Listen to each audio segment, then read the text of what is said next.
அந்த காட்சிதன் மலைக்கே மாற்றி தரும் கழுகுகள் நம்மை பார்த்தாலும் கழுகினை நாம பார்த்தாலும் பட்சி தோஷங்கள் நீங்கிடுமே தென் கையிலாயம் என்ற திருக்கழுகுன்றத்திலே தென் கையிலாயம் என்ற திருக்கழுகுன்றத்திலே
அருமையாக பண்ணாங்க. உங்களுக்கு ஒரு எக்ஸ்ட்ரா கொஞ்சம் கிளாப் பண்ணலாமா?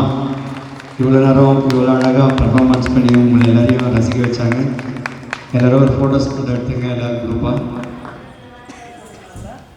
அருள்மிகு திருப்பூர் சுந்தரி அம்மன் உடனுரை அருள்மிகு வேதகிரீஸ்வரர் ஆலயத்தில் மகா சிவராத்திரியை முன்னிட்டு நடேச நாட்டியாலியா எடுத்து நடத்தும் பெருமையுடன் வழங்கும் கழுக்குன்ற நாட்டியாஞ்சலி 3ஆம் ஆண்டு ரொம்ப சீரும் சிறப்புமாக நடைபெற்றது. ஆதியோடு பாதி நாள் வச்ச டைட்டில் இன்னை வரைக்கும் பேசப்படுது. ரொம்ப யோசித்து வச்சாங்க இந்த டைட்டிலை. ஆதியோடு பாதி நாள், நம்ம சிவனோட ஒரு 10 நாள் ஃபுல்லாகவே இருக்கணும் அப்படின்ட்டு ஐடியா பண்ணோம். அதுக்காக இந்த நிகழ்ச்சிகளை ஏற்பாடு பண்ணோம். இது 3ஆவது வருஷம். ரொம்ப அருமையாக அற்புதமாக இந்த நிகழ்ச்சி நிறைவடைஞ்சது. 15 மணி நேரம் கண்டினியூவாக கேப் இல்லாமல் 15 மணி நேரம் பர்ஃபார்மன்ஸ் பண்ணியிருக்கோம். எல்லா குழந்தைங்களும் இங்கே வந்து பர்ஃபார்மன்ஸ் பண்ணியிருக்காங்க. மீண்டும் அடுத்த வருடம் இன்னும் கொஞ்சம் 15 மணி நேரம் பண்ணதை 18 மணி நேரம் இல்லை 20 மணி நேரம் பர்ஃபார்மன்ஸ் பண்ணுறதுக்கு பிளான் பண்ணிகிட்ருக்கோம். அடுத்த வருஷம் இன்னும் அழகுப்படுத்தலாம், மெருகூட்டலான்ட்டு இவ்வளோ நேரம் அமர்ந்து பார்த்த அத்தனை நல்ல உள்ளங்களுக்கும் எங்களது நடேசன் சார்பாக நன்றி தெரிவிச்சுக்கிறோம். மீண்டும் ஒரு முறை இந்து முன்னணி சார்பாக அந்த அனைத்து நண்பர்களுக்கும் கோவில் நிர்வாகத்திற்கும் எங்களுக்காக கடையை கூட கொஞ்சம் தள்ளி வச்சு எங்களுக்காக இந்த நிகழ்ச்சிக்கு ஏற்பாடு பண்ணுறதுக்காக மாலை கடையை கூட தள்ளி வச்சு எங்களுக்காக உதவி கொடுத்த அந்த அண்ணனுக்கும் அந்த அக்காவுக்கும் இந்த நேரத்தில் நன்றி தெரிவிச்சுக்கிறோம். எங்களுக்காக அந்த வியாபாரத்தை கூட ஒதுக்கி வச்சு எங்களுக்காக இவ்வளோ நேரம் கிட்டத்தட்ட ஒரு 15 மணி நேரம் எங்களுக்காக கடையை ஒதுக்கி வச்சு அவங்க வியாபாரம் பண்ணுறதுக்கு ட்ரை பண்ணுறாங்க. ஆனாலும் நெருக்கடி அதிகமாக இருந்த காரணத்தினால அவங்க வியாபாரம் கூட சரியாக போகாத அளவுக்கு நாங்கள் கொஞ்சம் டிஸ்டர்பன்ஸாக தான் இருந்தோன்னு எங்களுக்குள்ள ஒரு ஃபீல். மற்றபடி கோவில் நிர்வாக அதிகாரிகளுக்கும் கோயில் சார்பாக எங்கள் வேலை செய்யும் அனைத்து நல்லுள்ளங்களுக்கும் எங்களுக்காக இங்கே பாடுபட்டு கொண்டிருக்கும் விநாயகம் சம் சர்வீஸ் ஒர்க்கர்ஸ் அத்தனை பேருக்கும் இந்த நேரத்தில் நன்றி தெரிவிச்சுக்கிறோம். அது இல்லாமல் இவ்வளோ நேரம் நடேச நாட்டியாலியா குழந்தைங்களை ப்ரிப்பேர் பண்ணி கூப்பிட்டு வந்த அத்தனை நல்லுள்ளங்களான பெற்றோர்களுக்கும் இந்த நேரத்தில் நாங்கள் எங்களுடைய நன்றியை தெரிவிச்சுக்கிறோம். மீண்டும் அடுத்த வருடம் மகா சிவராத்திரி அன்று ஆதியோடு பாதி நாள் நிகழ்ச்சியில் நாம் எல்லாரும் ஒன்று சேருவோம்னு நினைக்கிறேன். நன்றி நன்றி நன்றி நன்றி. அனைத்து நல்லுள்ளவர்களுக்கும் நன்றி தெரிவிச்சுக்கிறேன். நன்றி நன்றி நன்றி. ஓம் நம சிவாய.